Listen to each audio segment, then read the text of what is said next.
తమిళనాడులో జయలలిత గారు మరణించిన తర్వాత రాజకీయంలో చాలా మార్పులు వచ్చాయి. ఆ పార్టీ విచ్ఛిన్నమైంది. ఆ పార్టీలో ఉన్న వాళ్ళు కూడా చాలా రకాలుగా విడిపోయారు. పార్టీ బలహీనంగా మారింది. ఈ నేపథ్యంలో డిఎంకే అధికారంలోకి వచ్చింది. డిఎంకే అధికారంలోకి వచ్చినాక తిరుగులేని పార్టీగా ఉండి డిఎంకేకు ప్రతిపక్షం అనేది లేకుండా పోయింది. అంతేకాదు ఏఐడిఎంకేలో ముఖ్యమంత్రి ఉన్నటువంటి పన్నీర్ సెల్వం లాంటి వాళ్ళు కూడా డిఎంకేతో వచ్చారు. రజనీకాంత్ రాజకీయంగా ఒక అడుగు ముందుకేసి మళ్ళీ అక్కడున్న పరిస్థితులను అంచనా వేసుకొని వెనక్కి వెళ్ళిపోయింది. కమల్ హాసన్ ఒక పార్టీని పెట్టి ఆ పార్టీని పొత్తు కోసం డిఎంకేతో చర్చలు జరిపి ఆ చర్చలు విఫలమైన తర్వాత వద్దు నేను పోటీ చేయడం లేదు కానీ నా మద్దతు డిఎంకేకి అని ప్రకటించడం జరిగింది.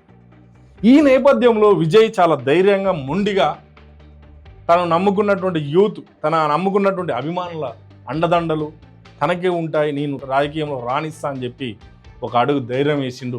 ఆ ధైర్యం ప్రకారమే 234 మంది అభ్యర్థుల జాబితాను ప్రకటించిండు. ఇక్కడ ఏ పార్టీలో ఉన్నటువంటి సీనియర్ నాయకులను తీసుకోవడం కాకుండా తన పార్టీ, తన వ్యక్తిత్వం, తన చరిష్మాతోటి ముందుకెళ్తున్నట్టు ఎన్నికల్లోకి వెళ్తుండు.